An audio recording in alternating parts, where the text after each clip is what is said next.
नमस्कार दोस्तों, welcome to world affairs. मैं हूं प्रशांत धवन। नाउ इस वीडियो में हम बात करने वाले हैं भारत के एक मेगा प्रोजेक्ट के बारे में in the country of Vietnam. जी हां, वियतनाम आसियान देश।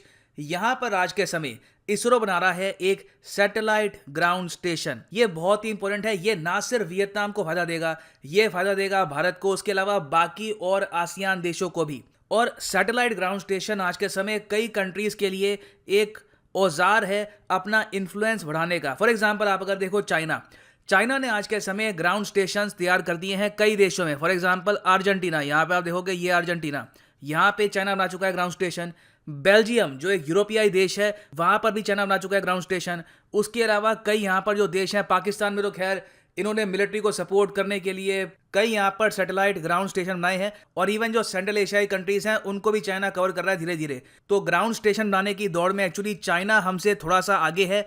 हम कैचअप करने की कोशिश कर रहे हैं ना। जो ये सैटेलाइट ग्राउंड स्टेशन है, दिखते कैसे हैं ये देखो, ऐसा दिखता है। सैटेलाइट ग्राउंड स्टेशन बहुत ही सरल शब्दों में एक रिसीवर की तरह होता है, एक एंटीना की तरह होता है, जो सैटेलाइट का डेटा लेगा, कंपाइल करेगा और फिर उसके बाद उस कंट्री की सरकार इस डेटा को यूज कर सकती है फॉर वेरियस पर्पसेस, एजुकेशन के लिए, टेलीमेडिसिन के लिए, रिसर्च पर्पस के लिए। एक ग्राउंड स्टेशन से आप सैटेलाइट को प्रॉपरली इस्तेमाल कर सकते हैं। अगर आपके पास ग्राउंड स्टेशन नहीं है और आपने सैटेलाइट लॉन्च कर दी है, तो मतलब कि आपके पास एक स्मार्टफोन है जिसमें बैटरी है 0%। तो दोनों इंडिया और चाइना आज के समय जो ये सैटेलाइट ग्राउंड स्टेशन हैं, ये बना रहे हैं स्पेस डिप्लोमेसी के अंडर अपना प्रभाव दुनिया भर के बाकी देशों में फैलाने के लिए। और सिंस यहाँ पे हम बात ही कर रहे हैं आसियान कंट्रीज की, तो यहाँ पे मैं आपसे सवाल पूछूंगा कि आसियान कंट्रीज का जो हेडक्वार्टर्स है ये किस देश में आपको मिलेगा। नीचे कमेंट सेक्शन में करो आंसर। और हाँ, अगर आपने चैनल सब्सक्राइब नहीं किया तो सब्सक्राइब टू दिस चैनल। बहुत से लोग हैं आज भी जो रेगुलरली हमारी हर वीडियो देखते हैं, मगर आयरॉनिकली उन्होंने चैनल को सब्सक्राइब किया नहीं है। So subscribe to world affairs, become a part of this community. Now India ने ग्राउंड स्टेशन सबसे पहले बनाने स्टार्ट किए थे सार्क देशों के लिए। आपको याद होगा, आज से कई साल पहले इंडिया ने लॉन्च करी थी GSAT-9, जिसको हम पहले कहते थे सार्क सैटेलाइट, मगर अब हम इसको कहते हैं साउथ एशिया सैटेलाइट। और यहाँ पे आप अगर देखोगे, ये जो सार्क देश है ना, इनके लिए इनिशियली ये सैटेलाइट लॉन्च करी गई थी। पाकिस्तान ने कहा कि नहीं, हम इस सैटेलाइट को इस्तेमाल नहीं करेंगे। इंडिया ने कहा फ्री में है, पैसे नहीं लेंगे। पाकिस्तान कहता है तब भी नहीं करेंगे, हम चाइना का इस्तेमाल करेंगे।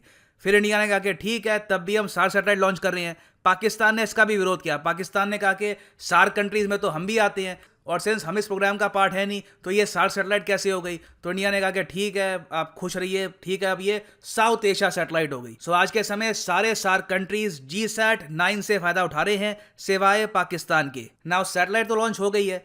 अब इंडिया का मेन काम यहाँ पर यह है कि सार्क कंट्रीज जो है यहाँ पर, इनमें ग्राउंड स्टेशन प्रिपेयर करे। एक ग्राउंड स्टेशन हम ऑलरेडी प्रिपेयर कर चुके हैं भूटान में, आपको पता होगा, हाल ही में बनकर तैयार हो चुका है। और इन द फ्यूचर हम और भी ग्राउंड स्टेशन प्रिपेयर करेंगे।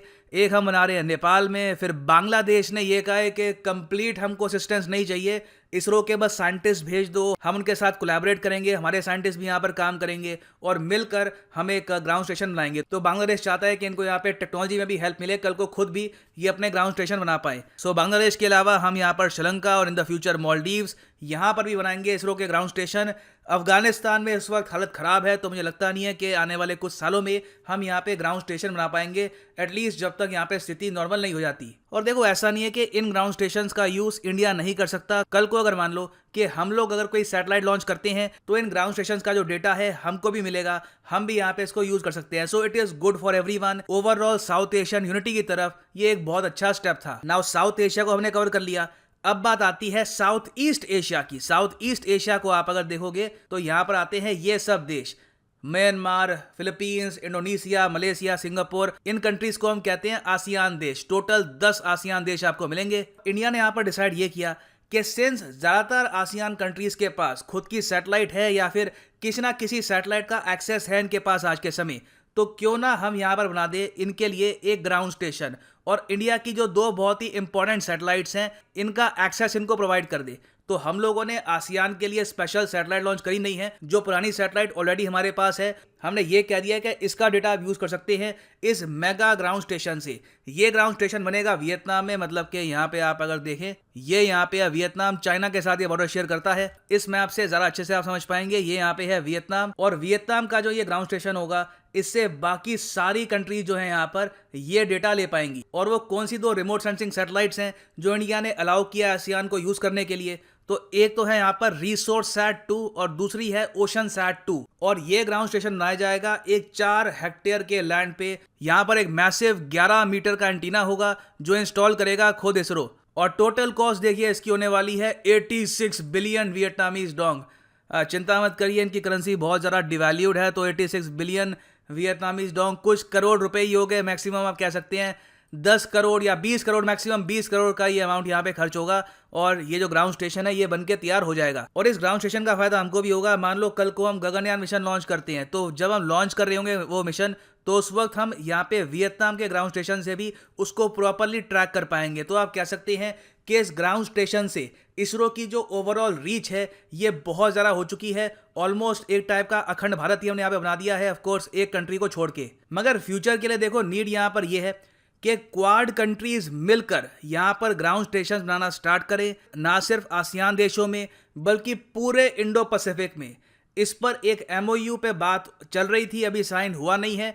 मेरा मानना है कि जिस दिन वो MOU साइन हो गया और यहाँ पर क्वाड कंट्रीज ने डिसाइड कर दिया कि पूरे इंडो पैसिफिक में हम चाइना को स्पेस नहीं देंगे ग्राउंड स्टेशन बनाने का, ये एक बहुत बड़ी जीत होगी फॉर द क्वाड कंट्रीज। उम्मीद है ये अभी वैसे इन द फ्यूचर कि ये स्टेप लिया जाएगा।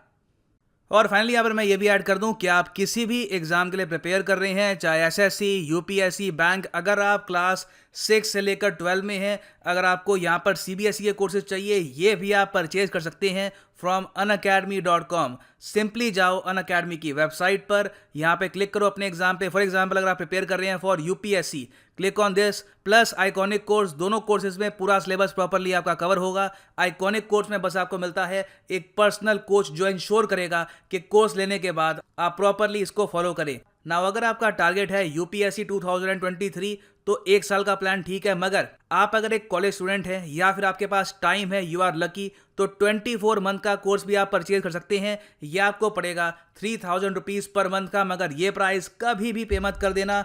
यूज़ करो यहाँ पे प्रोमो कोड PD10 और प्राइसेस यहाँ पे गिर जाएंगे। सिर्फ 2700 रुपये पर मंथ में आप घर बैठ के या फिर कहीं भी प्रीलिम्स मेंस की प्रिपरेशन कर सकते हैं विद अनअकैडमीज कोर्सेज। और बाय द वे यहाँ पे आपको अनअकैडमी की तरफ से बुक्स भी मिलेगी, physical books deliver to your house, और एडिशनल बोनस मंथ्स भी मिलेंगे और एक फ्री टेस्ट सीरीज भी मिलेगी that is also worth 10,000 rupees. So use the promo code PD10 and save money. और इसी नोट के साथ ये है वीडियो का अंत। Thank you for listening and as always God bless you all.